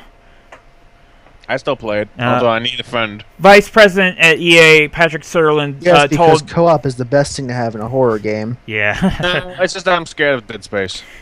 Anyways, EA... You people who are scared of Dead Space. Anyway, continue. Anyways, EA Executive Vice President Patrick Sutherland told Eurogamer that despite being an important IP to EA, there's no new Dead Space game in development as of right now. Instead, Visceral Games is working on something else right now. Is that team working on a Dead Space game today? No, they're not. They're working on something else. Very exciting. You have to think of it from that perspective. Is it better to put them on the fourth version of a game they've done 3 previous versions of before, or is it better to put them on something new that they want to build, that they have the passion for? This isn't the end of Dead Space, however, as Sutherland reiterates that it's a brand that's close to Electronic Arts' heart. If it's a sequel to Dante's Inferno, I already don't give a shit. Exactly. Thing is, they announced that Dead Space, in order to be a viable franchise still, we need to have the third game sell 5 million copies. It did not do that. Nope. How many copies did it sell again? Like what? Like 2.5 or something? God, I don't remember the numbers. Game companies rarely release sales figures, so it's very hard to actually say. Let me see if I can find that. Thing about add down here, it does say that that Dead Space 3 did, it failed to meet EA's it failed the 5 million, but they didn't actually announce the actual number. Yeah, they did say that it has had fewer sales than Dead Space 2, though, which is a and I think major Dead Space 2 had ouch. less than 2 million. Yeah.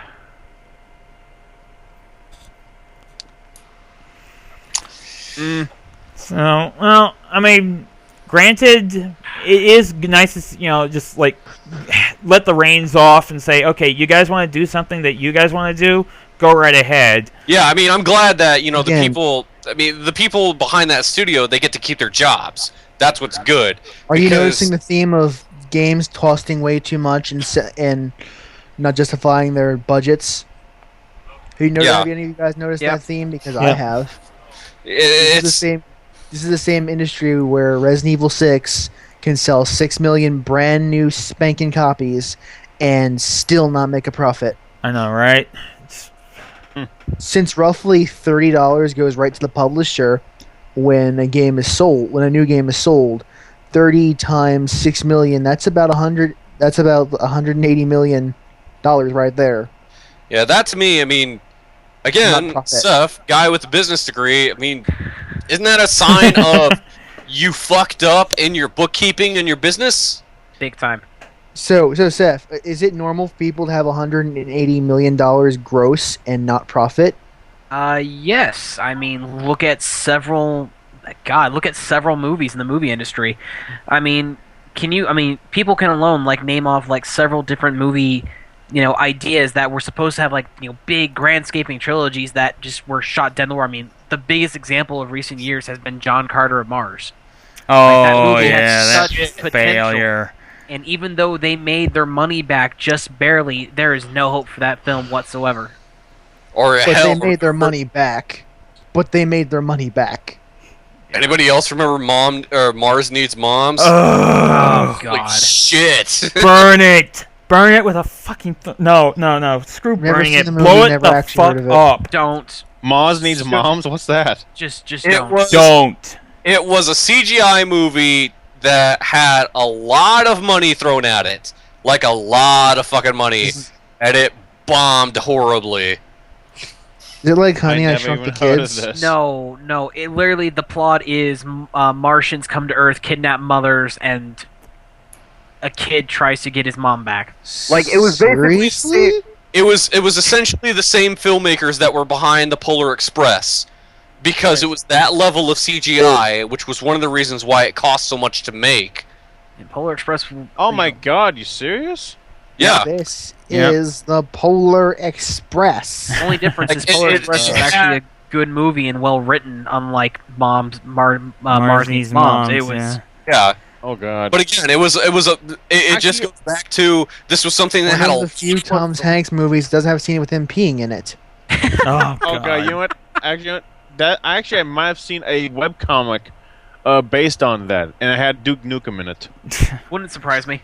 Yeah. But it was something that had an awful lot of money thrown at it, and it failed miserably. Mm-hmm. Yeah. But just so you guys know, I found that Just Cause 2 multiplayer impressions thing. I'll show it to you guys later. Moving on. You play it Just Cause. Oh, God. Shut up. All right, moving on. Next up, the statute of limitations has not run out on Madden creators' claim against Electronic Arts. Now, at the beginning of May, Madden's original creator, Robin Atanick, the designer of the now 25-year-old franchise, claimed that he discovered some of his original code in contemporary versions of the long-running football simulation. Atanick then filed a suit against EA for millions of dollars in royalties and other damages, and the case started this week. EA's first attempt to put the matter to rest was to claim that the statute of limitations had expired on Atanick's claim. Today, though, a jury found in favor of the plaintiff that there was no way he could have known earlier that his work was allegedly infringed. According to the suit, Atanick found out in 2005 that elements of his work were still present in the code. This will allow the trial to move forward. According to Robert Carey, Atanick's attorney, this was by far EA's strongest defense. Not that I give a shit about the Madden series, but I kind of want to see this guy win just because I love rooting for the little guy in cases like these. And, Although EA has tons of money and thus has really good lawyers. Yeah, but at the same time, when it's coming from the guy's attorney saying that EA's strongest defense was the statute of limitations clause, yeah, I don't know if EA is going to be putting up a whole... they're going to put up a fight, but they're whatever statements they make is going to be significantly weaker. What's going to happen is it's not like anyone cares about the Madden series anyway. You know that, right? And those who do, I pity them. Say that again, Enigma? They're going to settle out of court. Yeah. Well, as of right now, the case is going to continue. Atanick and his counsel will need to show, now have to show compelling evidence that his original work was still in present. When a business knows it's going to lose, it settles out of court. That's just the way it happens. True enough. So they don't have to admit guilt. Yeah. Also, this trial will include a judgment on Atanick's claim on Madden-related royalties on the $200 million of revenue from 1992 through to 1996, punitive damages, and surrender of all profits from the franchise and related games. So yeah, if he wins, whoa, he's going to be making a lot of money. And he does not want to make that payout, so they're going to settle out Yeah, of court. it's most definitely going to turn into a sell out of court. I wouldn't be surprised if it does. All right, moving on. Square Enix has announced that if X and X2, the HD remakes, succeed, Final Fantasy XII will be seeing an HD remake as well. Is it going to be the one that does or doesn't have the license system? Which That's the version? one that international does. That's the one that or has the regular license one? system. Yeah, 12 was the bullet. No, I mean the international version didn't though. They had like job class systems. That No, was it's it. going to be the US one. I've got a bad feeling with the license Fuck. grid. I hated that license grid. You know, Everybody did. how would they just make the one game that everyone's been clamoring to happen for since the PS3 came out? Seven. Stop asking for a 7 remake. Yeah, that's not going to Stop happen. asking. I know. It's not going to happen. I know Any- it's not going to happen, but you know what? People anyways. still clamor about it. They Anyway, have to voice all of those scenes, and that would just be hell. Yeah, but given how much money trouble Square Enix has right now, I mean, if they needed to do something that really needed to make bank, honestly, anyway, yeah. I don't Anyway, know. Honestly, I see him banking more on like some sort of like HD remake of FF6 more than 7, because there are a lot of people out there who still consider 6 to be like the best in the series, and it's And you don't have to do a whole lot of True. work for that. You can just make it. You can make them slightly higher res. yeah. As they did Exactly. for the remakes of FF1 and 2. Yeah. Anyways, RPG Site spoke with the producer of the X and X2 remakes, Yoshinori Kitase, I think that's how you say his last name. Anyway, who directed also Final Fantasy X and other Square Enix staples, about the process behind the remastering and the well-loved title and the decision to include Final Fantasy X-2, which was apparently made from day one. He said that we'll have to wait and see if these remasters are going to be successful first. If they do well, I think this will pave the way for more of the previous games to be remade in in an HD sort of quality. They're going to do well. yeah, but I say it's 10. It's like, 10 and 12. Yeah, It's 10 and 10 and 2, It's really yeah. good. I mean, if we had to single out one of the vast number of Final Fantasy titles which we could make in HD, it would have to be Final Fantasy 12. Let's So, be honest. I know people don't like 10-2, but I liked 10-2. 10-2 was alright. 10-2 was alright. 10-2 is fun to play. No, you had to really you want kind me of to bring like up swallow Spoonie's the... review about that? You had to really The swallow down the whole girl I power didn't say thing. the story was good, Game Freak. all I'm saying is that as far as 10-2 goes, the dress spheres were amazing. Yes, Yeah, they that was were. a good They were- system. That was a fun little system. I.e., you guys fat to them. Jesus Christ. A great little way to change up the job class system that Final Fantasy is known for. And change pants. Anyways, okay. You don't know it. It's all eye candy. Moving on. fucking Ronsos. Charky, get Ronzo 6 out of your head. No. Moving on. Two statements been from on that phase too Bethesda are long, coming man. up. Here, first up from Bethesda is their statement about Prey 2, saying that it simply was not good enough as it was. Okay, it's time to rush through these next Yeah. ones. Bethesda VP of PR and Marketing Pete Hines said that it's been that the development on Prey 2 has been frustrating for all parties involved, saying that it's simply not good enough. We're not going to just proceed blindly with something that isn't good enough. We've been specific about why, and we've been very specific about the what's. When that gets addressed and changed or whatever, at the point we can give an update. But I can't call this one either way. Yeah. We don't know the true story. Yeah, we got the original creators saying that Bethesda pretty much bullied them to hell, trying to buy them out while they were working on Prey 2, and yet we got Bethesda saying that Prey 2 just isn't good enough. We don't want to give any info about Prey 2 until it's up to where we feel like we can present it again. Good lord. I mean, yeah, going back to, what I had said a previous time this was brought up, it was better that they just rebuild that thing from the ground up as opposed to trying to preserve what they've had. I mean, last time something like this happened, we had Duke Nukem Forever. Yeah, exactly. I mean, And no one I likes wouldn't be that game. surprised. I wouldn't be surprised that it just Prey 2 ends up being totally different. Now, Bethesda also had something to say about Fallout 4 rumors.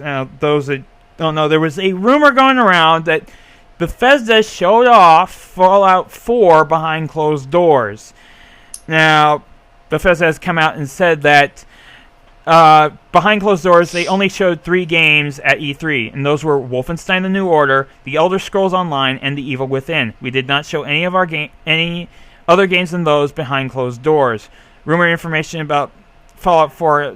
The rumor information about Fallout 4 actually came to light this week via Bubble W when Bubble WS reported a list of facts concerning the title, suggesting release on PS4, Xbox One, and other consoles in 2015. The site further reported that Fallout 4 would be announced prior to E3 2014. So yeah, Bethesda trying to say, hey, guess what? Fallout's not in the cards right now. I'm sure they're developing it, but I'm actually glad to see that they're taking their time at the very least. Oh yeah. Oh yeah. Yeah. Because better- they could easily make that. Well, they can't really easily make it a yearly franchise. That would be too much work. Yeah. But Jeez, that'd be bad. I'm glad that they had the good sense like to EA take their bad. time. Yes. But yeah, I'm glad they are taking their time as well. Mm-hmm. And I wonder what actor they're going to use then cut off in this game. True enough. Kiefer Sutherland. Oh god. No, I want to see Mark Hamill. Jeez. Moving on. Crap. Jennifer Hale. Jennifer Hale. David Hayter. Moving on. Next up. Possibility that Steam may be getting a game sharing feature. This was actually this was brought up by NeoGAF when they stumbled across evidence that Steam may be adding the ability to lend your games to other players due to a little bit of coding that they found in the Steam UI _English file. It shows off, shared license title, shared game library, shared license locked owner text, and that basically just showing off that there possibly could be you could have a shared At the very game least, library. they're thinking about it. Yeah. At the very least. Now you can actually find this out for yourself by updating to the current Steam beta and going to into the Steam folder in your hard drive and going settings, beta participation, and looking for the aforementioned file in the Steam /public folder. So this would be pretty interesting. I don't how they'll do it. That's going to be the issue because it depends on the publishers. I mean, some publishers don't want you to share their game with others. Right. I mean, Well, I'll say if Valve forces it, they will go. If Valve beats them all with the stick, they will do. I mean, Valve, so far, they've been the one and only company to have so much support behind them to where they can kind of bend other companies to their will and say, it's either our way or the highway, basically. Yeah. And, Because if you're on a Sam's Club. PC, you need Steam to be profitable. Yeah, Steam is basically like like Sam's Club in a way. They'll bend all the other people to do what they want. and granted, I mean, I wouldn't much say I've Sam's Club is maybe Never more like heard Steam Walmart. compared to Sam's Club. No. before. I can definitely see it as Sam's Club. I mean, Sam's Club, you can Steam get is all like the big all deals. the grocery stores in the world joined up and became one mega store named Megastore. and I'll And say they this. own all the products everywhere. And I'll say this for Gabe Newell is that, he is a guy that still kind of believes that you got to make things convenient for your customers, and that's how you kind of establish loyalty. That's how Steam has been profitable. Right, but at the same time, Valve is still a company, and they still have to be mindful of what kind of limitations there could be that could possibly affect profits. Keep in mind, in Europe, there's a ruling that any sort of traded good, even a digital license, can be bought, sold, or resold. That's true. So, Yeah. and no company can interfere with that, which means that Valve basically now has to find some way to game share, Yeah. So at least in Europe. Let's just see what Yeah. the mighty Gabe Newell is going to do. Yeah. It'll be Hopefully, interesting. with this dialogue and these little bits of code, this won't be just straight. Oh, this was just something we were just testing. It's nothing really. It'll be brought out as a full-fledged feature, and with that, I'm very certain Steam is just going to get more popular than ever with something like that. Next up, War Z has changed its name to try and get rid of its bad reputation. Now calling itself Infection Survivor Stories. Now That's only part of the story. yeah, this is partly due to the bad press that they've gotten, but it's also because of the fact that what movie's out right now? World War Z. Yeah, they want to distance That's very themselves. similar to They War really Z. just want to distance themselves away from anything that's similar. We're talking, World War Z, DayZ.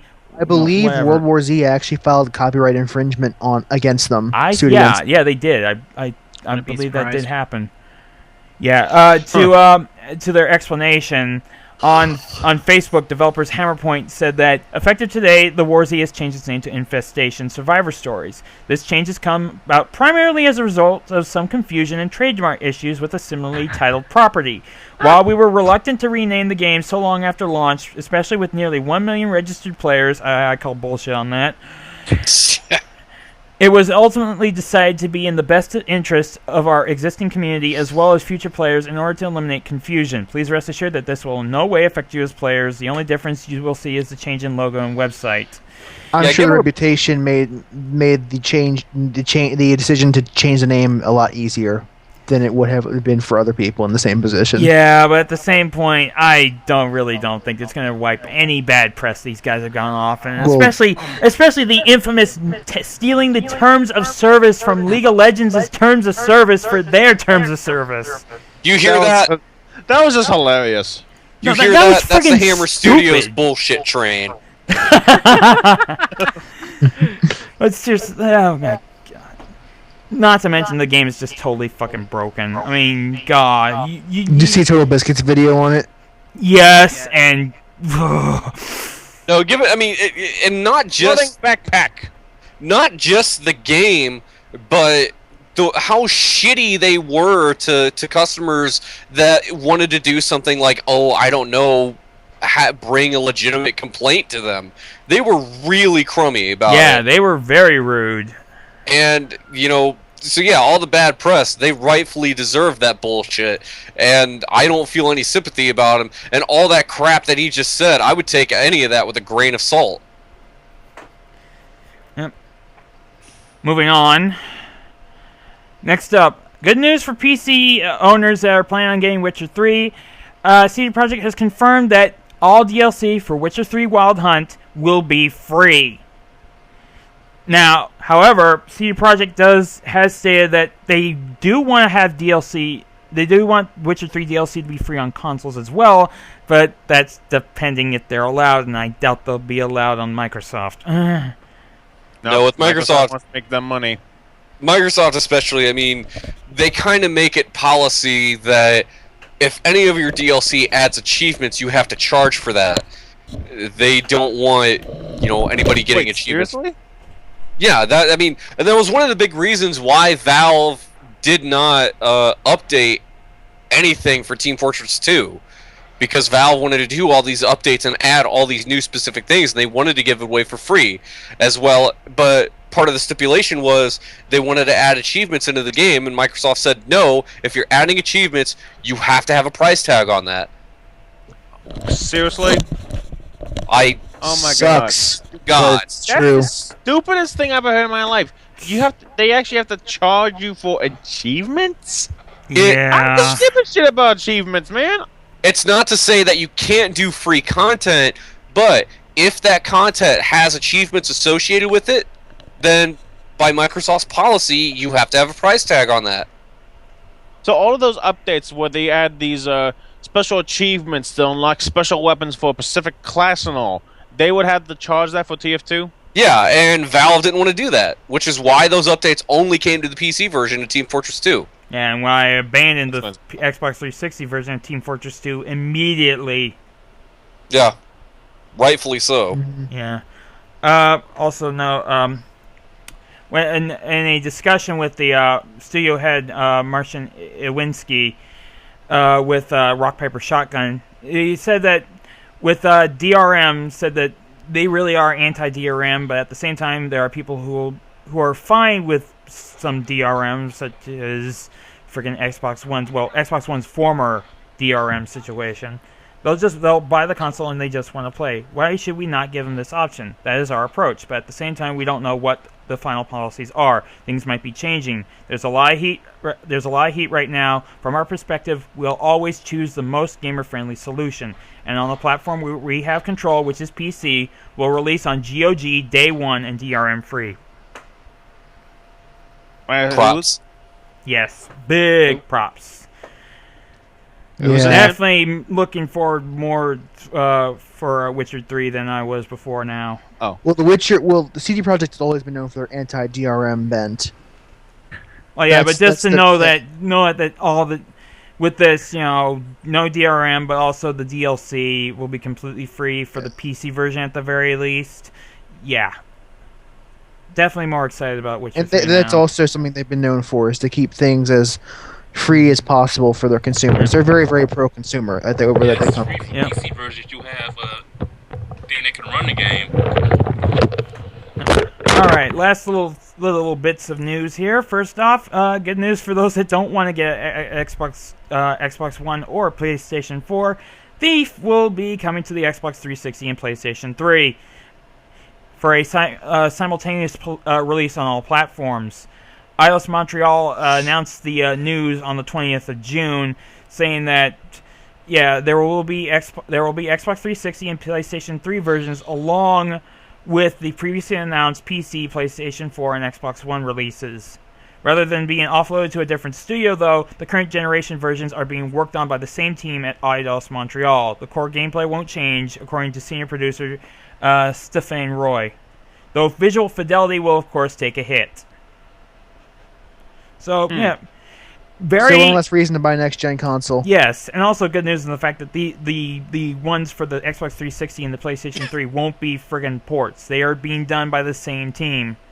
Yeah, it kind of goes back to, again, like way back in 2005, if not 2006 with the PS3, where we had games that were simultaneously also coming to Xbox 360, but also were available on PS2 and the original Xbox. And some of the things on the Xbox 360 looked worse because I think What game works on a 360? let me finish and I'll tell you. Like back in 2005, when the 360 first came out, and you had games that were simultaneously on the 360 and original Xbox. For example, Tony Hawk's American Wasteland, if I believe that's right. Well, the game looks decent on an Xbox because that's what it was built for, and then they try to upscale it for the 360, and it ends up looking worse because when you're playing it in high definition, you're just seeing more of the flaws that you wouldn't have seen on a previous gen version. Yep. That's just kind of the similarity that I'm seeing here. I'm not saying that's going to be the case, but it's just kind of the possibility that comes up to me. Mm-hmm. Yeah, I do see the point there. All right, we got one last thing left. Possible good news for Wii U users. Guilty Gear Xrd Sign may get a Wii U release. Now, however, this actually, to quote developer Arc System Works, it partially depends on how well a fan petition will do. There's currently a fan petition out right now, the petition for the next Guilty Gear to come out onto the Wii U, and honestly, this is not exactly a small time petition. I was gonna say, you're telling me a company actually gives a shit about a fan petition? Yes. Yeah, Really? This is an officially sanctioned poll that could very well influence the development of the game towards the Wii U system. I mean, I would definitely sign it, but I still haven't played a fighter yet on the Wii U. I have no idea how fighters run well on the console. I don't know if the controller itself is, too big for a fighter person, I guess. I mean, Well, I've been meaning we to- do know that we do know that at least the what was it, the Pro controller, that should definitely work with the with Oh fighters. yeah, absolutely. Not to mention, I mean, It's the just- I whole don't thing know. is completely compatible. I mean, you still got the Wii remotes. I mean, you could easily hook up a classic controller to it as well if you need to. Yeah, it's Yeah. just- I mean, as of now, like the only reason I will be ever buying a Pro controller is for the new Smash game when that comes out next year. Yeah. I mean, and I'm gonna say it. I really do kind of hope that some company, somewhere takes an interest in making an arcade stick for the Wii U. Yeah, seriously. But yeah, And but Yeah. the fact that Arc System Works is completely putting out this petition themselves to just see if there's enough fan interest for it. That is a lot of good press for them. I mean, you don't really see again. You don't like with we've talked about Satoru Iwata coming out and completely taking the blame and that rather than just shutting it off to someone else. I mean, to go out and just ask the gamers what they want. That is a very good sign for a developer Yeah. or any company for that matter. Props again. Yep. All right. Well, that pretty much about does it for us. Any final words, you guys? I'm tired. I want more meatloaf. I'm still playing Ron Sonic. So's. Yeah, you're still doing that Sonic Marathon. Yep. All right. Well, that's the case. That's it for us for what Oh wait! Almost forgot. tongue tied a little bit. The video for Just Cause 2 multiplayer. Oh. Please post this in the chat. Yeah, we'll post it in the chat, and I'll also make sure to link it with the links on there. Lord, I wouldn't exactly have your hopes up on Zone of the Enders right now because again, the game series is on a permanent hiatus as of right now due to how bad Zone of the Enders came out on the PS3 with the bad frame rate and that. Not to mention, Hideo Kojima is just way too wrapped up in Metal Gear PS5. games. True enough. Kiefer Sutherland. Kiefer Sutherland. Anyways, that's it from us for this week. Take care. We'll catch you all next week. Oh, that's nice. Real show. Real professional. Real show. God. Take care, guys. Take care. Good night. Catch you all next time. Yeah.